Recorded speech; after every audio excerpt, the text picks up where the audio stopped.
जय हिंद, वंदे मातरम। दोस्तों, स्वागत है आप सभी का ज्ञान लो कॉमर्स एंड कंपटीशन में। मैं पीके सर स्वागत करता हूं ज्ञान लो कॉमर्स कंपटीशन में। आपका भविष्य उज्जवल हो। देखिए दोस्तों, आपका यानी बीकॉम थर्ड सेमेस्टर का जो पेपर कास्ट अकाउंटिंग पेपर है, फर्स्ट और सेकेंड पेपर का हम आज सिलेबस बताने वाले हैं। देखिए, इसमें सबसे पहले आपको यानी कोई भी सब्जेक्ट पढ़ने से पहले यानी सिलेबस को जानना आवश्यक होता है। तो ये पाठ्यक्रम है आपका यानी कास्ट अकाउंटिंग यानी लागत लेखांकन का आपका यानी हम पाठ्यक्रम बताने जा रहे हैं, जिसमें दोस्तों आपका यानी पेपर फर्स्ट और पेपर सेकंड दोनों का यानी सिलेबस है। जिसमें आप पेपर फर्स्ट और सेकंड में सबसे पहले समझ लीजिए दोस्तों, ये आपका जो यूनिट फर्स्ट दिया है, यूनिट फर्स्ट और यूनिट सेकंड। तो यूनिट फर्स्ट और यूनिट सेकंड, तो यूनिट फर्स्ट और यूनिट सेकंड दोस्तों आपका पेपर फर्स्ट है। क्या है? तो यूनिट फर्स्ट और यूनिट सेकंड यानी पेपर फर्स्ट है, पेपर फर्स्ट है। तो इसमें दोस्तों देखिए, सबसे पहले आप पढ़ेंगे यानी क्या पढ़ेंगे? तो सबसे पहले इंट्रोडक्शन।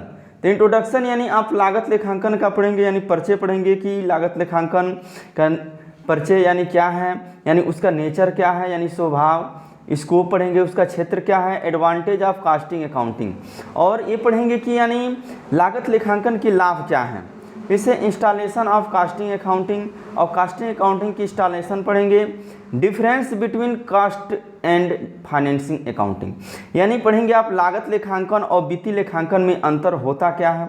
फिर से पढ़ेंगे क्लासिफिकेशन ऑफ कास्ट यानी लागत के तत्व क्या हैं दोस्तों। तो लागत के तत्व में मुख्य रूप से आप लोग जानते ही हैं, यानी कोई भी वस्तु बनाने के लिए सबसे पहले यानी 3 चीज़ की आवश्यकता होती है, जिसमें मटेरियल होता है, लेबर होता है और एक्सपेंसेस होता है। यही दोस्तों आप यानी उसके क्लासिफिकेशन ऑफ कास्ट में पढ़ेंगे।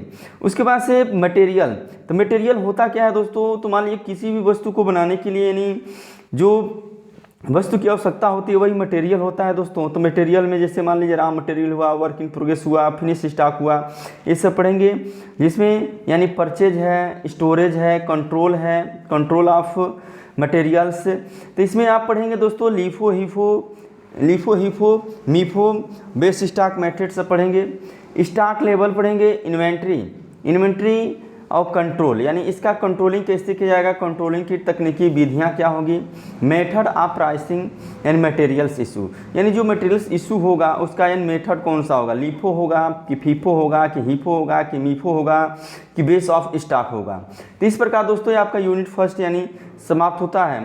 तो यूनिट सेकेंड में आपको यानी क्या पढ़ना है? तो यूनिट सेकेंड में यानी लेबर चैप्टर से स्टार्ट करना है, यानी श्रम। तो लेबर में मीनिंग इसका पढ़ना है, अर्थ पढ़ना कि लेबर होता क्या है दोस्तों। तो देखिए, यानी कोई भी वस्तु है तो जैसे मान लीजिए आपके पास खर्चा कर दिए और मटेरियल भी आ गया दोस्तों, लेकिन जब तक आप यानी लेबर नहीं लगाएंगे वस्तु का निर्माण नहीं होगा। तो यानी लेबर लगाना ही क्या होता है, मोस्ट इम्पोर्टेंट होता है। तो जो वस्तु को बनाता है दोस्तों उसे ही लेबर बोलते हैं। लेबर को 2 भागों में बांटते हैं, डायरेक्ट और इनडायरेक्ट। तो डायरेक्ट लेबर क्या होता है? तो डायरेक्ट लेबर से ऐसे लेबर से है जिसमें जैसे मान लीजिए जहाँ वस्तु कारखाने में वस्तु बनाई जा रही है और उससे जो भी रिलेटेड यानी एक्सपेंसेस हो रहा है दोस्तों, तो उसे डायरेक्ट लेबर कहेंगे।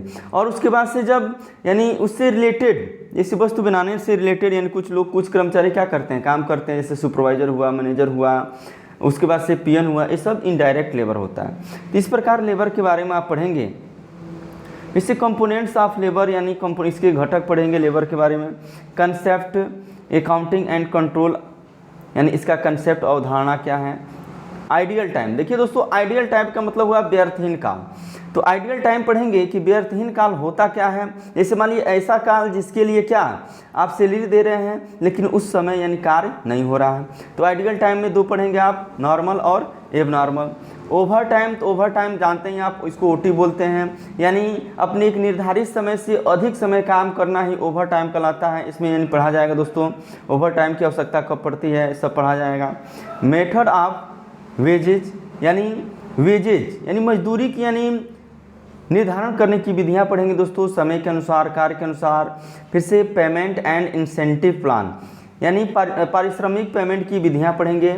लेबर टर्नओवर प्लांट यानी श्रम ऊपरी व्यय पढ़ेंगे कलेक्शन, उसका संग्रह कैसे किया जाएगा, क्लासिफिकेशन पढ़ेंगे, उसका प्रकार पढ़ेंगे, एलोकेशन पढ़ेंगे, अपॉर्चमेंट एंड ऑब्जर्वेशन पढ़ेंगे of overhead, primary and secondary distribution यानी प्राथमिक और द्वितीयक यानी डिस्ट्रीब्यूशन कैसे किया जाता है, मशीन आवर रेट यानी मशीन घंटा दर पद्धति से संबंधित यानी क्वेश्चन आप पढ़ेंगे, ये चैप्टर रहेगा।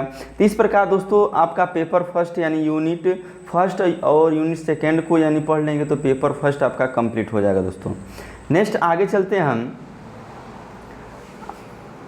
आगे देखिए आपका दिया है यूनिट फर्स्ट, फिर से यूनिट फर्स्ट और यूनिट सेकेंड। तो देखिए दोस्तों यूनिट फर्स्ट और यूनिट सेकेंड यह दोनों यूनिट दिया है पेपर 2 के लिए। किसके लिए? तो पेपर 2 के लिए आपका दिया है, जिसमें आप पढ़ेंगे यानी सब देखिए पेपर 2 में लगभग न्यूमेरिकल बेस ज़्यादा है, जिसमें यूनिट आउटपुट कास्टिंग यानी लागत इकाई आप पढ़ेंगे दोस्तों। इसमें concept of needs for unit output casting यानी लागत इकाई क्या होता है, एकल लागत पद्धति दोस्तों क्या होता है, तो थोड़ा सा हम बताएंगे कि एकल लागत पद्धति से आशय ऐसी पद्धति से है जिसमें जैसे मान लीजिए एक ही वस्तु का यानी जहाँ एक ही किस्म का एक ही क्वालिटी की वस्तु का निर्माण किया जाता है, वहाँ पर जिस पद्धति का प्रयोग किया जाता है लागत ज्ञात करने के लिए, प्रति इकाई लागत ज्ञात करने के लिए, उसे ही दोस्तों हम बोलते हैं क्या, तो यूनिट कास्टिंग बोलते हैं। उसके बाद से पढ़ेंगे उसमें प्रिपेयर ऑफ कास्ट शीट यानी कास्ट शीट कैसे बनाया जाता है, लागत पत्र कैसे बनाया जाता है, टेंडर प्राइस पढ़ेंगे, प्रिपरेशन ऑफ रिकॉन्सिलेशन स्टेटमेंट पढ़ेंगे यानी उसका विवरण कैसे तैयार किया जाता है, समाधान विवरण कैसे तैयार किया जाता है, ये सब पढ़ेंगे। तो इस प्रकार ये आपका यूनिट फर्स्ट यानी कवर होगा। यूनिट सेकंड में आपको क्या पढ़ना है दोस्तों, तो प्रोसेस अकाउंट यानी प्रक्रिया खाता पढ़ना है। तो प्रक्रिया खाते का मतलब क्या है दोस्तों, यानी प्रक्रिया खाता वह खाता है जिसमें यानी किसी वस्तु का निर्माण किया जा रहा है तो उसको कई प्रक्रियाओं से कई विधियों से को गुजरना पड़ता है, उन विधियों को ही हम प्रक्रिया खाता बोलते हैं। जैसे मान लीजिए तेल का उत्पादन करना है तो सबसे पहले 3 प्रक्रिया है, क्रशिंग, रिफाइनिंग और फिनिशिंग। ये सब डिटेल आप पढ़ेंगे किसमें, तो प्रोसेसिंग कास्ट में। उसके बाद से प्रिपेयर आप प्रोसेस अकाउंट यानी प्रक्रिया खाता कैसे तैयार किया जाता है, treatment of normal and abnormal wastage यानी सामान्य और असामान्य व्यय के बारे में पढ़ा जाएगा, इसका लेखा कैसे किया जाता है, क्या होता है, इसको लेजर में कैसे दिखाते हैं। ट्रीटमेंट ऑफ ज्वाइंट प्रोडक्ट, देखिए दोस्तों ज्वाइंट प्रोडक्ट का मतलब ये हुआ कि 2 प्रोडक्ट होता है जिसमें आपका एक मेन प्रोडक्ट होता है और एक बाई प्रोडक्ट। मेन प्रोडक्ट का मतलब जैसे मान लीजिए आप तेल बना रहे हैं तो तेल से क्या निकलता है, तो उसका बाई प्रोडक्ट यानी खली निकलता है। तो इस प्रकार आप पढ़ेंगे ज्वाइंट प्रोडक्ट और बाई प्रोडक्ट। कंट्रैक्ट कास्टिंग, देखिए दोस्तों कंट्रैक्ट कास्टिंग रोचक चैप्टर रहेगा आपका, जिसमें ठेका लागत के बारे में पढ़ेंगे। यानी ठेका होता क्या है दोस्तों, तो ठेका का मतलब है कि इसमें 2 व्यक्ति होते हैं, एक ठेकेदाता होता है और एक ठेकेदार होता है।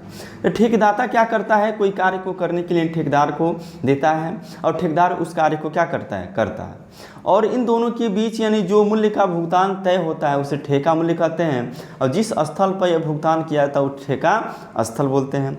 तो देखिए ठेका 2 तरह से पढ़ा जाएगा, हम लोग पढ़ेंगे यानी पूर्ण ठेका और अपूर्ण ठेका यानी कंप्लीट कॉन्ट्रैक्ट और इनकम्प्लीट ठेका यानी पढ़ा जाएगा।